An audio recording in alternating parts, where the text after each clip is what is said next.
Hello, everyone. My name is Karthik Valluri. I'm an assistant professor for cardiovascular critical care medicine at Baylor College of Medicine.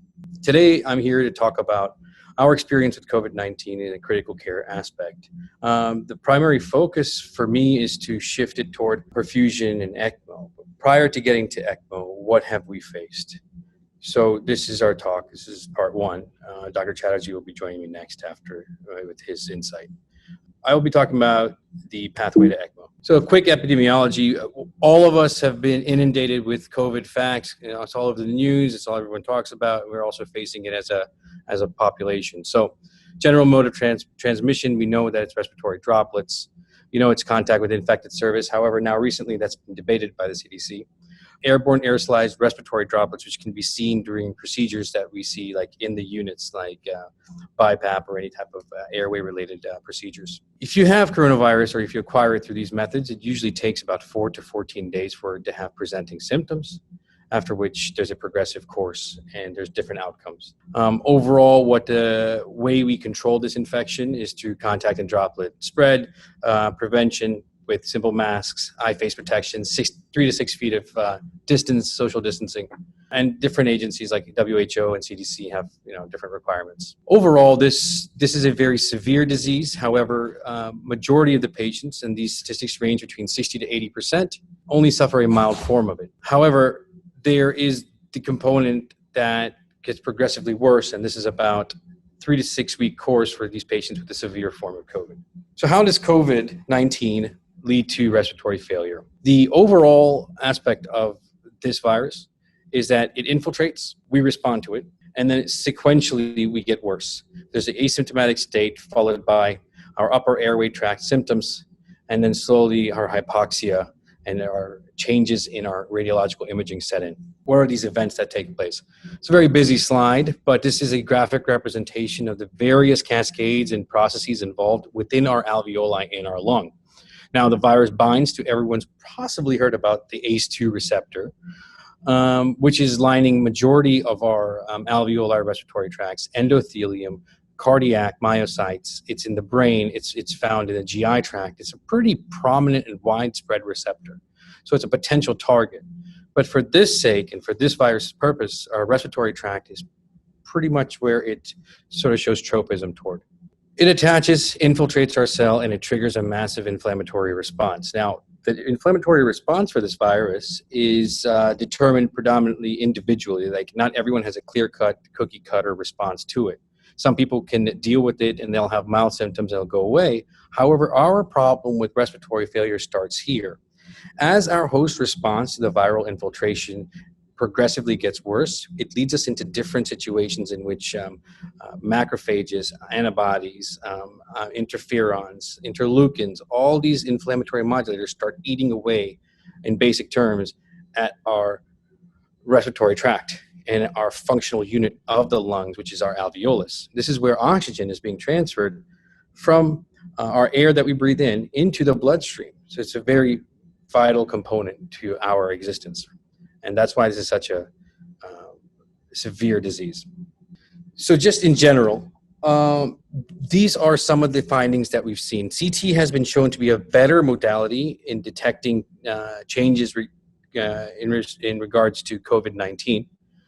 Certain patterns, these patterns are present in other disease states. However, in the clinical context of you acquiring this condition, you being tested positive for it, or you presenting with exposure to it, if you find these findings, it's pretty indicative of potential and progressive respiratory failure. You have ground glass opacities, and that's the opacities you see there in the corner. Then you'll see patterns like crazy paving, which is like these the cobblestone appearance, and it's like the roads that you see. Vascular dilatation, so this is the other component of your lungs, the blood interface. You'll see the vasculature also being affected by this virus. You see something called traction bronchiectasis, in which these airways get really stretched and enlarged and ultimately lose their functional purpose. As of May 21st, very recently, New England Journal of Medicine released an article sort of cataloging the changes of this virus, gross morphology and microscopically, like pathohistology. So one new component they've seen a lot is something called endothelitis, basically our endothelium, which is the cells that line the inside of our blood vessels, are just extremely inflamed. That's one. The next thing they've seen is microthrombi, and this has been passed along a lot, that there's a lot of microthrombi formation in this alveolar capillary interface areas, in which is all of these issues, all this inflammation, it ultimately leads to one simple thing. Oxygen that comes into our body needs to get put into our lung because of all this inflammation, all this endothelitis, these thrombosis, and all these other secondary effects to the host response.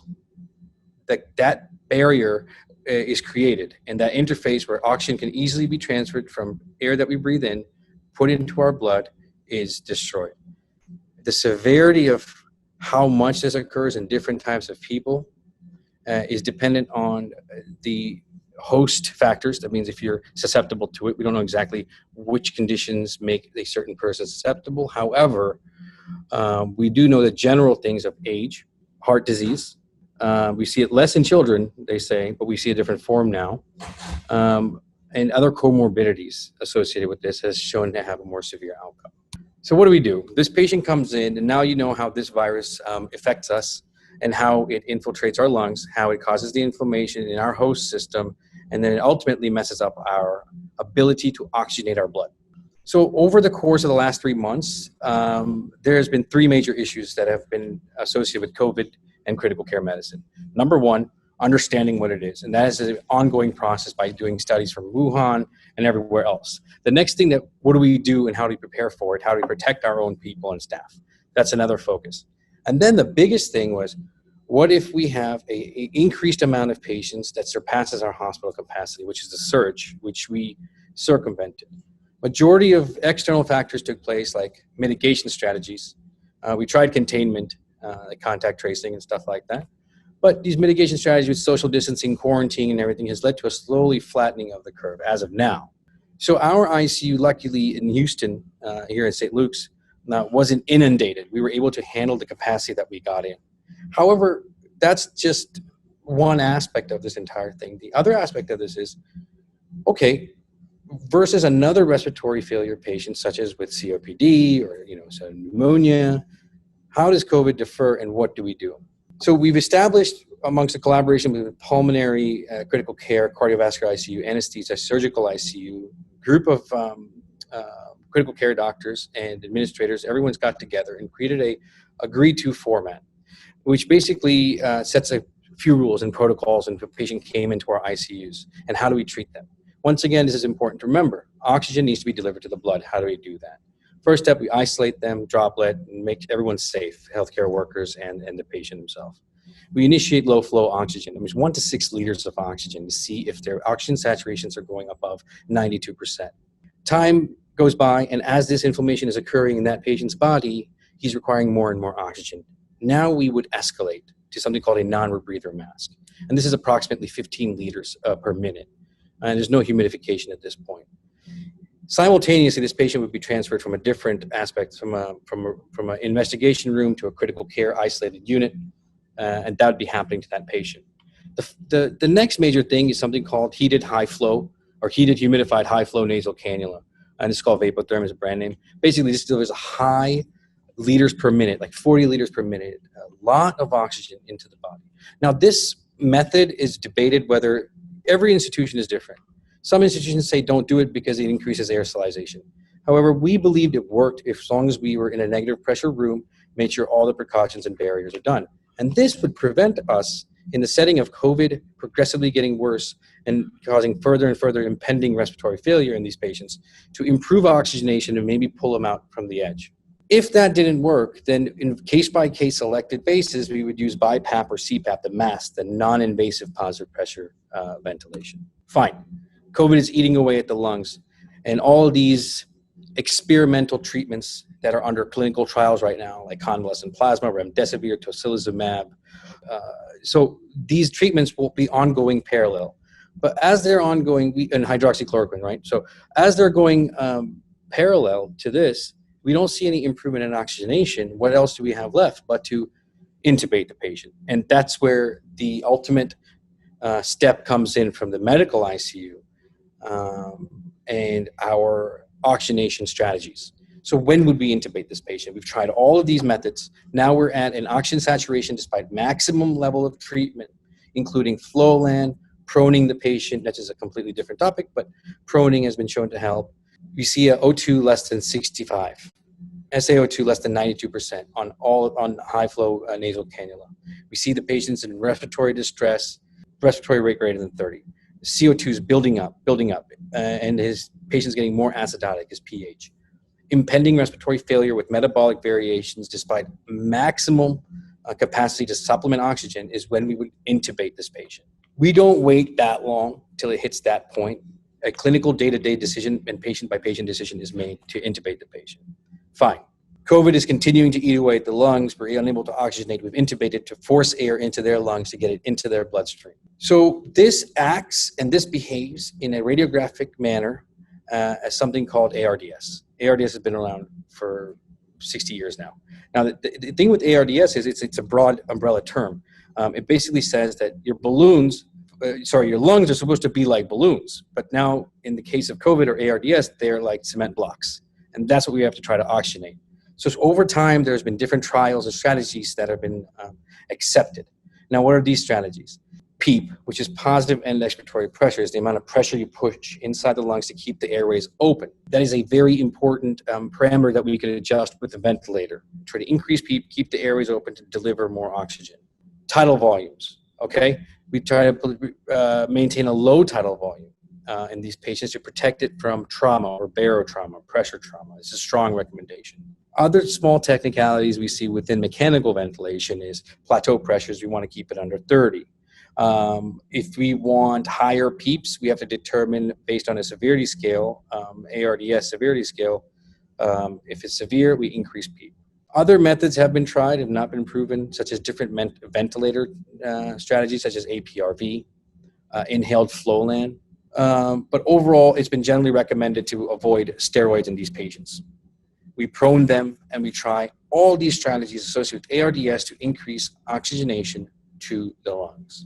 Most of the time, we are successful. Most of the time, we face a lot of other secondary issues like super infections with bacteria, renal failure, volume overload. There's different things that are happening.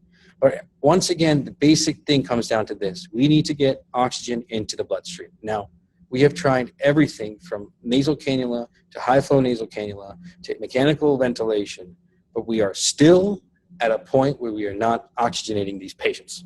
What do we do then? And that's when the pathway to the ECMO comes in. And this decision-making is usually determined by the ECMO intensivist, an interventional cardiologist, a referring MD. Cardiovascular surgery may be a part of the decision-making. This is all institution-based, but our institution protocol, Dr. Chatterjee, is going to discuss our experiences here. Okay, so I'm going to hand it over to him.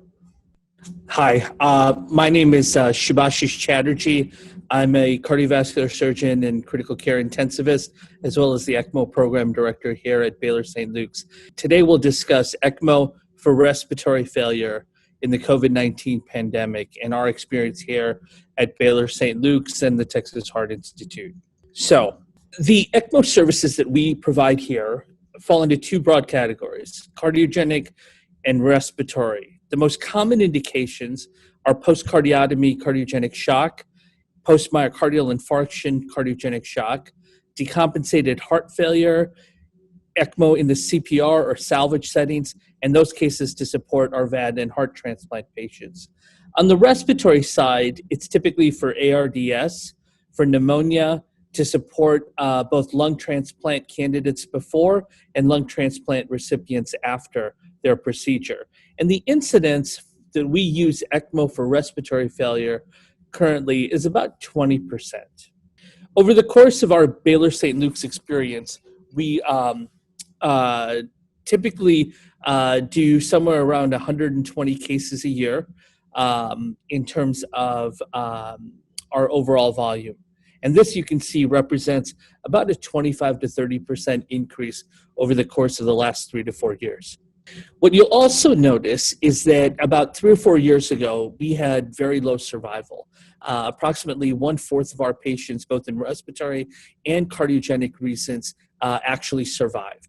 And at that point, when I became program director, one of the things we looked at was what were people dying from. And what we found was that we had a high incidence of neurologic and bleeding and complications. So we set about programmatic initiatives to reorganize the program, focus with other specialists in terms of neurologic outcomes, redo our anticoagulation protocols, and improve our patient selection. And you can see over the course of the last 3 years that our overall survival has jumped from 26 to 47%, and our respiratory failure in particular now is over 60%, approaching that of the ELSO database. The way we do ECMO is that we have ECMO conventionally in our 32-bed CV recovery ICU.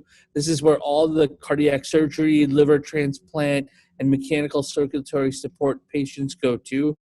All of our ECMO is done in the CV recovery room, and that's whether it's for cardiogenic shock or for respiratory failure. We begin with nursing at a 2-to-1 ratio, and then it's 1-to-1 nursing. And then finally, we start with 4-to-1 ECMO specialist, which is a perfusionist. And if we go above 4 ECMO cases, then we bring in a second in-house dedicated perfusionist, and there's always an LVAD ECMO and staff intensivist in-house 24/7. As we were getting ready for the COVID surge, we took a lot of instruction, not just from international societies like ELSO, but also that of other thought leaders around the world in terms of what they were seeing. And I think at this point, our first response to the way ECMO was is that there was a lot of concern because the initial reports that came out of China showed a really prohibitively high mortality rate. This is a series of multiple centers, only 17 total ECMO cases, but you'll see here that the mortality for ECMO cases was 94%, and that's compared to a 70% mortality for conventional management. So these patients were highly sick, and the truth was in these patients, ECMO didn't really seem to make much of a difference. But at this point, talking to colleagues, both Asian and European colleagues, talking to patients that had experienced the pandemic earlier and at a higher intensity level in Seattle, New York, Baltimore, and then talking to local other ECMO centers in our area at Houston Methodist and Memorial Hermann, we set about trying to rationally formulate guidelines and organize the program within that. And institutionally, we used various intensive care unit services, CV surgery, as well as colleagues in perfusion and nursing and respiratory therapy. A critical thing that had to be decided early on was how were we going to be able to provide PPE and provide and care for our providers to make sure that caregivers were not unnecessarily exposed. And we sort of divided an ICU to, as you can see, a green, yellow, red zone with various degrees of PPE required in each zone. And so as a result, we converted we actually had one dedicated COVID ICU that was just for ECMO. At a maximum, we were up to 3 ICUs, 3 12-bed ICUs that were dedicated to ECMO. But various parts of the ICU would be organized into sort of a green safe zone, a yellow sort of transition zone where more PPE was required, and then the red or the patient rooms where full-on PPE would be required, as can be seen here.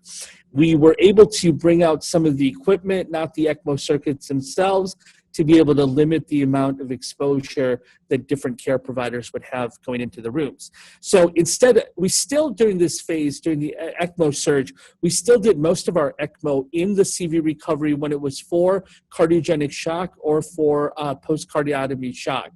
We did, however, convert 6 Cooley A to a dedicated COVID ECMO ICU. The same CV recovery ECMO nurses who were down there were dedicated, and then they came up to 6A as a dedicated COVID ECMO nurse. None of the nurses switched during shifts, but they were all focused within that. We had a dedicated separate ECMO specialist dedicated to the COVID ECMO cases, managing up to 4 circuits. The most we ever had was 6 circuits at the same time, and we still had our 24/7 in-house ECMO intensivist who would be managing all the ECMO cases, not just in CV recovery, but also in the COVID ICU, on top of working with a dedicated intensivist focusing on just the ECMO cases. So this is what our ICU looked like. We had our monitoring outside the room, and just like that. The indications we used for ECMO really didn't differ much from the landmark Eolia criteria. These were guidance set from ELSO itself, and basically was characterized by refractory hypoxemia or hypercapnia, non-responsive to conventional measures. The guidelines that we used, that we developed, were sort of multidisciplinary, and I think that helped to universalize the adoption. In general, we offered ECMO to patients under the age of 60, I should say 60-ish. Patients who were mechanically ventilated no more than 7 days were denied. Patients in multi-system organ failure or those with significant comorbidities were cases that we avoided, as well as prohibitively high RESP scores. So how was this decided? This was decided in the ICU. The in-house COVID intensivist will call the ECMO intensivist, and any consultation also required the ECMO director or the critical care or CV ICU service line chiefs, so that there was a team and sort of a consensus developed, at which point the various cannulation procedure list was consulted, and then we had a formal call schedule in terms of delineating who would be cannulating and decannulating and managing complications. So this is a little bit of what our experience looks like. So I think the best sort of metric is taking a look at what the number of mechanically ventilated patients were. So we've had 50 mechanically ventilation patients as of May 20th. Subsequently, 12 of them actually cleared virus and became COVID negative. 14 of these patients are currently inpatient and ventilated right now, which represents about 30% of the overall cohort. 9 patients so far went on ECMO for respiratory failure. You'll see here that represents 18% of the mechanically ventilated cases. Overall, of all the 50 patients, 14 have died, which represents just under a 30% mortality, and about 19 of them have been discharged alive, either to home or to LTAC to date. Now, this is data. We've done 9 ECMO cases. This is data for 7. The last 2 just sort of were on just the last few days, so it's sort of incomplete. But I also use this to benchmark ourselves against the Extracorporeal Life Support Organization, or ELSO, in their registry dedicated to COVID. So the average age of our patients was 45, maybe just a little bit younger than the ELSO registry. It's evenly split between men and women. The prevalence you can see here of various comorbidities are listed. Not a huge, and it's impressive. These aren't patients with a ton of other medical problems by and large. And you can see the rest from there. With respect to disease-specific demographics, on average, from the time patients started symptoms to the time they were hospitalized was about 5 days. And from the time symptom onset to intubation was just about 6 days. So once they arrived in the hospital, they tended to deteriorate relatively quickly. From the time they were intubated, in general, we averaged about within 4.5 days of ECMO initiation. And our longest was about 8.5 days after initiation of ECMO. You can see here where we are relative to the ECMO, the ELSO registry. You can see this was a sick cohort of patients. On average, PEEP of over 15, a PDAF ratio of about 80, and by and large, heart function was preserved. You can see here the adjunctive measures that were used. Just about everyone was prone, got prostaglandin E2, were paralyzed, on steroids, and a number of them got various adjuvant therapies within the that were COVID specific. In terms of cannulation configuration, most of these patients were fem-fem cannulated. 3 of the patients were cannulated with a dual lumen Avalon catheter. 1 patient actually started out VAV, converted to VV, and was our longest case. He was on for 41 days before he was successfully decannulated. I think I want to just take a step back here and just make sure that from an anticoagulation standpoint, this is where I think it's really important to have programmatic infrastructure and understanding. So we discussed that one of the things that really improved the protocol was the program was dedicated heparin monitoring protocol that was understood, that was coordinated with the help of our heme path colleagues. And so we published this data a few years back. And we looked here, basically the way we manage anticoagulation is typically we would aim for a PTT in these COVID patients, typically somewhere between 65 and 75. We would check it every 6 hours. This is consistent with what we had done previously. We managed the thromboelastogram, the prolonged ART time. We were aiming to be therapeutic there. The way we did things is when there was discordance between the two, the PTT and the TAG, we sort of used the anti-10A level as sort of a tiebreaker to make sure we were in the right direction. We tried to keep antithrombin 3 levels greater than 50%, but definitely between at least greater than 30 to 50%. And if we suspected HIT, then we would switch to bivalirudin for anticoagulation purposes. This shows that in general, the HIT and the PTT and the TAG are rarely discordant, probably about 35 to 40% of the time, where they actually concordant, which is where the 10A becomes important. And it sort of underscores why we can't just rely on the PTT in ECMO cases. And this was what we published before in terms of our clinical outcomes. You can see significantly improved bleeding complications, and most dramatically, a pretty significant reduction in mortality, most importantly. So going back to the COVID cases, you can see here, this is the International ELSO Registry. As of last week, there were about 935 cases worldwide, of which we've contributed 9 so far. And these are our outcomes. So 8 out of 9 patients have survived. The average run time was 16 days, which is longer than what the ELSO registry reports. Like I said, our longest case was 41 days. We had 1 patient die of an intracranial hemorrhage at 8 days. And here you can see the other data with the VVA patient. So finally, I think one of the other things to emphasize is between myself as the ECMO director at Baylor St. Luke's and at Houston Methodist and Memorial Hermann, we sort of formed a consortium to be able to discuss our joint ECMO experience, to be able to discuss things that are working, things that are not working in real time. And here you can see that the collaboration between the 3 centers, we've done a total of 34 cases with very good outcomes, about an under 9% mortality outcome. And if you compare that to the ELSO registry that has about an 18% mortality outcome, we've done pretty well so far in terms of practicing ECMO here. So with that, I think the important points that I really think I'd like to emphasize is that with respect to COVID ECMO, it's really important to be flexible. And I think that along those lines, it's recognizing that ECMO is a team sport, and what it really requires is excellent perfusionists.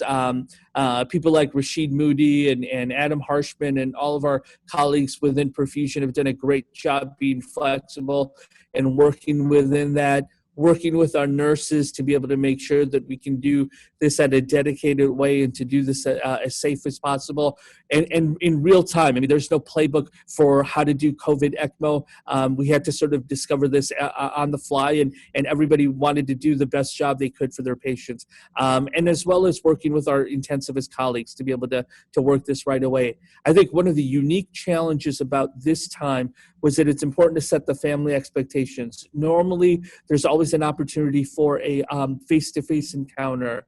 And I think that was probably the big challenge. I think it was really important to either get on the phone, and I tried to make it a point to FaceTime at least once or twice, a couple times a week, to be able to see that, because I think sometimes your nonverbal communication and just being able to look at another person's eyes really tells something, and it's certainly one of the biggest challenges, but it's something that if you're focused, I think it certainly can be done right. And I really think this is underscores to get the process right. We discussed anticoagulation, and I think that the steps that we had taken over the last couple of years to get the anticoagulation right really helped in the COVID situation. We didn't have bleeding complications mainly because we kind of knew how to do this right. It's important to be deliberate and thoughtful. Remember, every time you get a lab test, you're sending other people into, to risk and to exposure. So I think we were thoughtful and deliberate about that, and I think that's important. And with that, that's essentially it. So we'd be happy to entertain any questions.